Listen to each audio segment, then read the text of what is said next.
What up, YouTube? It's your boy back with another one, man. I don't know if it's just me, man, but I've been seeing, or I know it's not just me, because I've been seeing other people talk about it. My video's been on a decline. I don't know if it's just me or what. It's not really something that I kind of want to speak on this video. This video is not about that, but been noticing since I kind of broke the monetization bracket, I haven't really been, my videos have been doing worse than they was when I wasn't monetized. I don't know, man. If this is if this is happening to y'all, drop a comment for me, man. Let me know what y'all think about it. I mean, I don't know. Could be YouTube suppressing the whole gun algorithm as usual, which I'm not gonna say the entirety of that is true, because some of my videos do get pushed out. But like I said, I guess time will tell. I don't know if it's just happening with everybody, but I feel like they're definitely suppressing stuff. And also, a lot of hashtags that I use are no longer there. Like if they deleted all the gun-related hashtags, not all of them, but a lot of them. Between that and my views and things like that, I don't know. Just feel like, I haven't really been getting a whole lot of traffic on the channel, but it is what it is, man. We're gonna keep pushing no matter what. We ain't stopping. So either way, we here to stay. We ain't going nowhere. But nonetheless, man, I wanted to talk to you all real quick. Of course, yes, another Glock video that I thought would be relevant. YouTube, we are clear. Sometimes I forget to do this at the beginning of the video. I hate doing this in the middle of the video, but we are clear, clear. Nothing in there. I don't even have anything in the mag, so if y'all see me flagging the camera, I'm not pointing it directly at the camera. The camera's right here. So, I mean, either way, there's nothing in there. Safe direction. But I just want to talk real quick about why I wouldn't recommend this, even though this is one of my favorite pistols. Probably my favorite.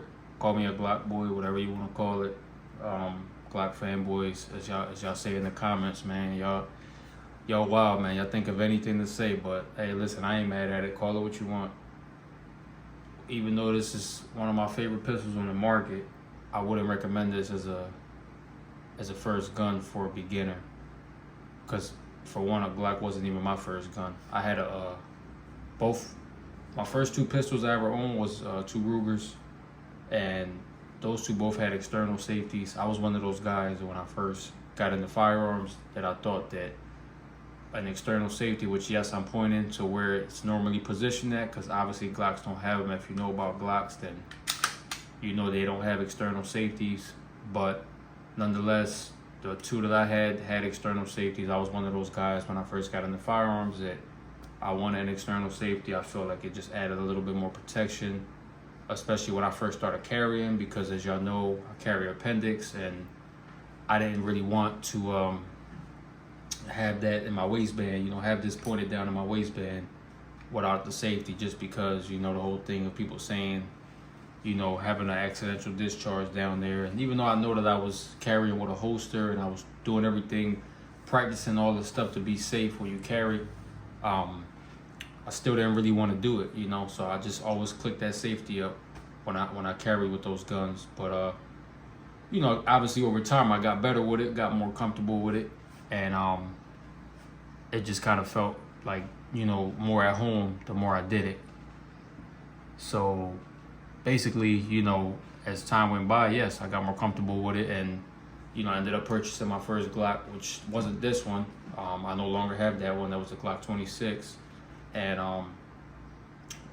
it just kind of just became natural. I felt like once I knew Glocks didn't have an external safety, because to my understanding, Glocks don't have any safeties at all. Getting into them, that's what I was told. Not from the horse's mouth, just he say, she say, that type stuff. So me just being curious, I went and did my own research, and I actually found out that Glocks actually do have safeties. They have the drop safety. They have the trigger safety, which is right here. Obviously, if you don't hit the lever right there, it's not gonna depress. The trigger will not depress. So, and also Glocks had one of the best out-of-the-box triggers as far as safety. And I know y'all gonna get in the comments probably and say, oh, they got the worst triggers on the market. Glock triggers are not that bad. I only changed this one because I was doing an experiment on it, and I actually like the flat face design. But overall, yes, the OEM Glock trigger that comes out the box is, yeah, it's a little bit squishy, spongy, whatever you want to call it, but it's not that bad once you get used to it. Once you break it in, put a couple rounds through it, over time it'll be like home. You know, you'll be used to it. But you know, I actually found out that they did have safeties, and just not an external one, obviously. But once I started learning how to carry, you know, and getting more comfortable with just being safe with the gun, practicing, you know, any safety procedures that you possibly can, because like I always say, you could never be too safe, and I'm sure a lot of people would agree. But once you learn safety tactics, and you know, it just comes natural. You know, obviously you're not going to pull the trigger. You never should have your hand on the trigger, for one. That's one of the main safety rules. Don't put your hand on that trigger unless you're ready to fire. So otherwise your finger should not be on that trigger until you're ready for sure that you know you're gonna fire this gun.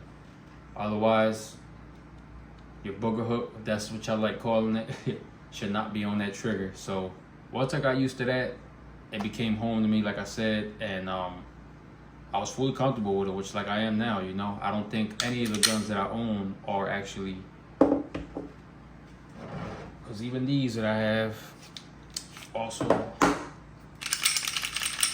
clear, no external safety on this micro dagger. So pretty much none of the guns that I own, at least pistol wise, do not have external safeties. Obviously another Glock, we are clear, but as you can see, no external safeties on that one. So yeah, pretty much, long story short, you know, the pistols I own do not have external safeties, and I have no issue with that, because like I said before, you know, as long as you're pretty much comfortable with, you know, carrying the gun and practicing safety, you shouldn't have any issues with being without an external safety, because that's not going to make the gun any safer. Obviously, somebody could easily press that down if you leave it laying around. I don't know why there was always people's arguments that want an external safety. If you have kids, your gun should never be left laying around, for one. But once again, you get people to just bring up that scenario. I've heard it in the gun store plenty of times. They come in the gun store, they want a gun with external safety because they have kids. Whether you have that external safety or not, if you're not practicing safety, you ain't gonna stop nothing. The only thing you could do is be safe for yourself and your family, right? So whether you have an external safety or not, you should always have that gun on you. And if you don't, have it in a safe place, obviously, like what you see here, a safety cabinet or a portable safe, or somewhere stored where you know your kids will not get to it, and unload it, obviously, because obviously you don't want to have a loaded gun laying around the house when you know you have kids running around, or for that matter. So that's one of the things I will say, you know, why I wouldn't recommend the Glock, because it doesn't have an external safety. That's one of the main reasons why, because a lot of people are going to argue against that, but I do feel as though it is necessary for you to carry with something that has an external safety, just to get used to it. And you can even keep that gun and then eventually get yourself a Glock. But that's one of my main arguments for someone starting out, meaning a beginner, someone who has no experience with guns whatsoever. Because anytime I tell people Glocks don't have an external safety, anyone that's not experienced with firearms or don't have any, they get completely turned off by it because they want something that has a safety on it. So that's one of the main reasons why I wouldn't recommend a gun for someone who's a beginner and just starting out.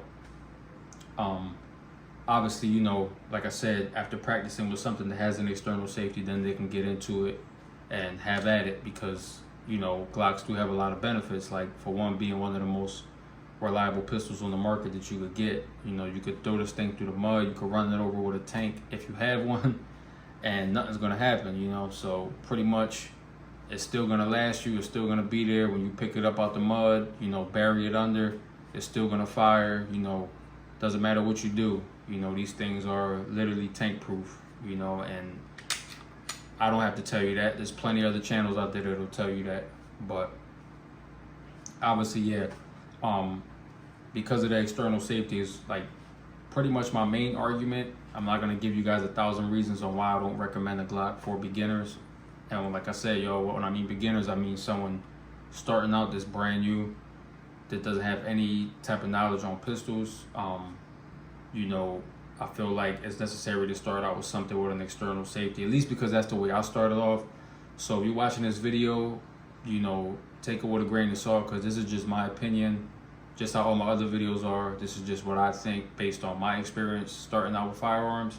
My first gun purchase, handgun, had an external safety, and that just automatically introduced me to carrying with a gun and just getting comfortable with it to the point that I didn't even need it anymore. So whether you know it or not, an external safety can be good for people that are starting off and getting into firearms. But like I said, my only thing with that is the argument of having kids or relatives in the house. You should never use that as an excuse to want an external safety.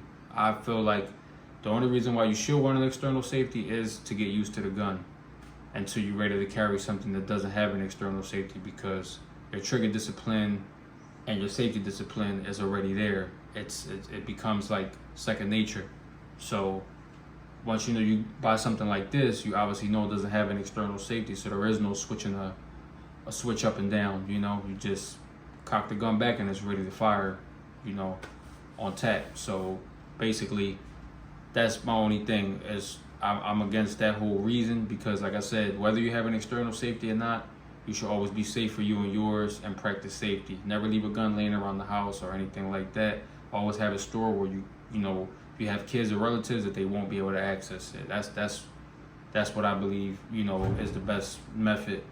But yeah, like I said, other than that, man, I mean, you can't go wrong with a Glock. I mean, it's definitely, a gun that's worth having, in your collection, whether you against them or not.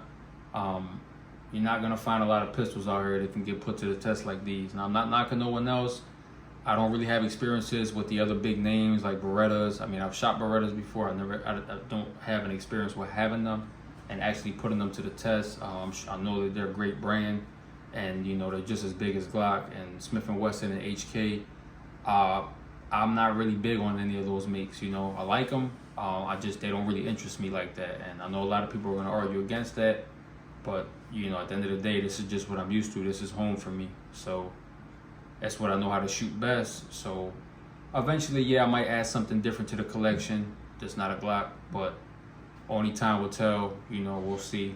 But other than that, man, that's pretty much it. That's all I really wanted to tell y'all, man. That's just giving y'all opinion on why I think that why I wouldn't recommend a Glock for someone who's just getting into firearms, beginners. But other than that, yeah, like I said, you can't go wrong with this, man.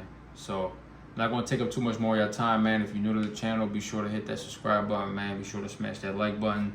It does help my videos get out to the algorithm. Let's get these views popping. I do appreciate it, man. So I'm going to end this one here. I'm going to catch y'all in the next one, man.